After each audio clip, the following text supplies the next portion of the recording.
So this video is an updated version of my AP Bio Topics 1.2 and 1.3.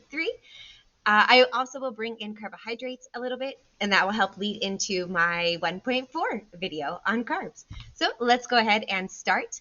And so I love this statement so much, where it says organisms must exchange matter with the environment to grow, reproduce, and maintain organization. So we're going to start with plants or autotrophs as our example because they are rooted in place and they don't eat, right? So for all of their being, they have to be able to synthesize it themselves. So when we think about, well, what do they have access to? Plants or autotrophs. Autotrophs are things that do photosynthesis, so it could also be algae or, like seaweed or something. Anyway, so this plant here has access to carbon dioxide as well as water. So it has a C, H, and O from its environment that it can take in, and during photosynthesis will rearrange these carbons, hydrogens, and oxygens to produce a very simple sugar called G3P. Now, plants also will take up nutrients from the soil. So I don't know if you saw in the video here, they can take up, so that not only do they make carbohydrates, but they can also take up nitrogen as well as phosphorus from the soil, and they will also use those in building the molecules necessary for life. So when it says exchange matter, this carbon, hydrogen, oxygen, nitrogen, and phosphorus is the matter that we are talking about. And when it says exchange with the environment, it's going to take it in, but yet it can also return. And we hope to see that as we go through our year. But now let's go ahead and talk about this G3P. It is a very simple sugar made during the Calvin cycle of photosynthesis. Now, all plants and autotrophs can rearrange these carbons, hydrogens, and oxygens to synthesize other organic molecules necessary for life. So really, the question becomes then, what are the four main organic molecules or macro, large molecules that life is based on, right? So our four molecules are carbohydrates, lipids, proteins, and nucleic acids. Now, cells will use all of these molecules to build themselves as well as carry out different functions. So as we go through our year, we'll learn about how carbohydrates can be found on cell membranes. They're used from energy in the cell. They're also used as cell walls. We'll learn about lipids and how they are a long-term energy storage molecule as well as the main component of cell membranes. We'll see how they can be hormones within our body. And then proteins. Proteins are, oh my gosh, incredible. There's over 100,000 different kinds of proteins within our bodies, and they can come in many shapes and sizes and functions. And so they facilitate gene expression, which means to help control whether our genes are turned on or off. There are muscles, they're part of our immune system.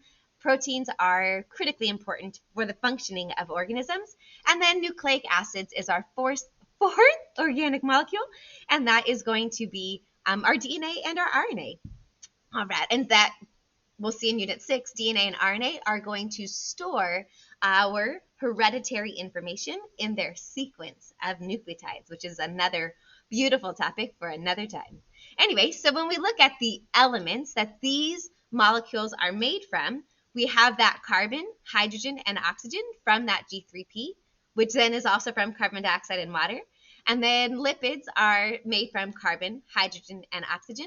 And then our proteins, so plants are able to take carbon dioxide and water, but they're also going to take nitrogen from the soil. And they're going to rearrange these four elements into their monomer called amino acids. And then nucleic acids, our DNA and our RNA, are made of carbon, hydrogen, oxygen, nitrogen, and phosphorus. And so let's go ahead and look at the structures of these four organic molecules or macro large molecules. So the first one we have is carbohydrates. Now, generally speaking, carbohydrates are going to come in a very simple sugar called glucose. So the picture you see here is glucose. It is a hexagon shape, but we see carbon, hydrogen, and oxygen. Then we have lipids. Now, lipids come in different forms, and so I have a whole separate video on lipids. But lipids, the majority of lipids on Earth actually come in the form of triglycerides, which is pictured below.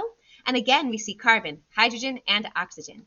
And then we have proteins. Now, proteins, when we look at it, this is a picture of an amino acid. Again, I have a whole nother video in PowerPoint on proteins specifically, and their building block is an amino acid, or are amino acids. And so we see here carbon, hydrogen, oxygen, and nitrogen. Now that R is really just a placeholder. And so that's not an element. It just means that in each of the 20 different amino acids, there'll be a different chain coming off of that central carbon where that R is pictured. And then in nucleic acids, this is a picture of a nucleotide, which is the monomer or building block of our DNA and our RNA. And when we look at this picture, we see carbon, hydrogen, oxygen, nitrogen, and phosphorus. Now, when we think about this, what they all have in common is they all have C, H, O, and then proteins have that extra nitrogen, and the nucleic acids have nitrogen and phosphorus in addition to the C, H, and O. But as animals, we don't carry out photosynthesis, so we are not taking in carbon dioxide and water and the nutrients from the soil. So how do we get our macromolecules, right? Well, we get it from our food. And so when you eat an apple, obviously there's not a nutrition label on an apple, but it is easy to see in nutrition labels the lipids, the carbohydrates, and the proteins. It's all listed for us. Now, nucleic acids are not on nutrition labels because we don't use them for energy, but if you are eating living food, right? So if you eat an apple, you're eating, I don't know, steak, or you're eating carrots, those are cells that have nuclei that have nucleic acids within them. We also can synthesize our own nucleic acids when needed. So literally, you are what you eat. But now the question becomes, how do we build large organic molecules or macromolecules? So we're going to add 2 new words into our lives. We're going to add the word monomer, which is one single building block. Mono means one, as well as the word polymer. Now, monomers can join together to form polymers. So here on the left, the red circle is one single molecule. And then in our polymer, it's going to be a chain of repeating monomer subunits. Now, for each of these macromolecules, the building blocks will be different, but 3 out of 4 of them are built in this monomer-polymer fashion. So here I have a polymer, which is a chain of monomers bonded together. However, we can break apart this polymer back into monomers. So monomers join to form polymers, and polymers can break apart to form monomers, and vice versa. So let's go ahead and look at some analogies. So if I have a monomer of a paperclip, the polymer would be a chain of paper clips. If I have a train car as my monomer, the polymer would be a chain of train cars, or a links in a chain, or Christmas lights. So a single bulb would be like the monomer, and then the chain of lights would be the polymer. Now I want you to really think about this. Here we see repeating units. Now they're not all identical. The paper clips come in different colors, but they're all paper clips. The Christmas lights come in different colors, but they're all Christmas lights. So if we look at carbohydrates, for example, carbohydrates, glucose is their monomer. It's a single sugar, and it will join together to form a polymer. Now, I do want to point out, though, that in amino acids, in proteins, there are 20 different amino acids. They're all amino acids, but they are different kinds. So that's kind of like the paper clips or the Christmas lights. They're all the same thing, but there's different kinds of them. Okay, so then monomers form polymers, and then polymers can be broken apart back into monomers. Okay, polymer. All right. So I'm going to use carbohydrates as my example of how we can join 2 monomers together, and then also how we can break apart 2 monomers, or not break apart 2 monomers, but break apart a polymer back into monomers. So here, carbohydrates, the monomer is going to be glucose. It is a hexagon shape, so when you see the hexagonal structure, chances are it's glucose. There might be some lipids, like cholesterol, kind of confuses kids sometimes. But anyway, so the monomer of carbohydrates is glucose, and it is a 6-carbon sugar. C6H12O6 is the molecular formula. Now, it's one single sugar molecule. We do have a fancy name for that. A single sugar is called a monosaccharide. Mono is one, or single, and saccharide is sugar. And so if we take this glucose as our example, a monomer, I do want to point out that there are other monosaccharides. So we have fructose is also a single sugar, as well as galactose. But when we talk about the polymers of carbohydrates, we're not joining together fructose molecules in a long chain or galactose molecules in a long chain. We will form polymers of carbohydrates by repeating glucose monomers. Now, one cool thing that all of these monosaccharides have in common, all of these single individual sugars have in common, is that they are all made of carbon, hydrogen, and oxygen. And when we look at it, they're C6H12O6, even though they come in different arrangements of atoms. Now, why this is beautiful is if we go back to that simple sugar, a G3P, we can take a G3P plus a G3P. Oh my goodness. And now we have C6H12O6.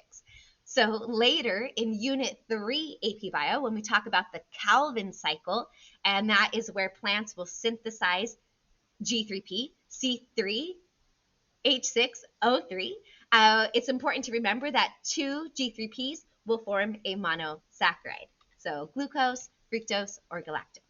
All right. So the question now becomes, what would two sugars bonded together be called, right? So here we would have a disaccharide. So mono is one, di is two. So how do we form a bond between two monosaccharides? Well, if we take these two monosaccharides, in this case I have two glucose monomers, I'm going to remove a hydrogen from one and an OH from another. Now here, this will then allow the two monosaccharides to then form a covalent bond between them. So this right here is a covalent bond that was formed by removing water. So we built something, synthesis, by dehydrating it. We removed water. So this process is called dehydration synthesis. So in dehydration synthesis, we remove a water to form a covalent bond. In our cells, this will be carried out by enzymes. And now, if we wanted to break this disaccharide into two individual monosaccharides, how would we do that? Well, it's exactly the opposite. We would just simply add a water back, right? So we would add a hydrogen to one and an OH to another, and now we've split apart the disaccharide into two individual monosaccharides. So a name for this process is we added a water, hydro, to split, which is lysis. So this process is called hydrolysis. Okay. So that actually rounds out topics 1.2 and 1.3. So topic 1.2 was really focusing on the carbon, hydrogen, oxygen, nitrogen, and phosphorus found in carbohydrates, lipids, proteins, and nucleic acids, while 1.3 in AP Bio was focusing on monomer versus polymer, as well as the words dehydration synthesis and hydrolysis.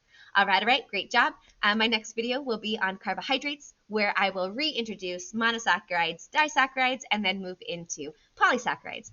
All right, great job.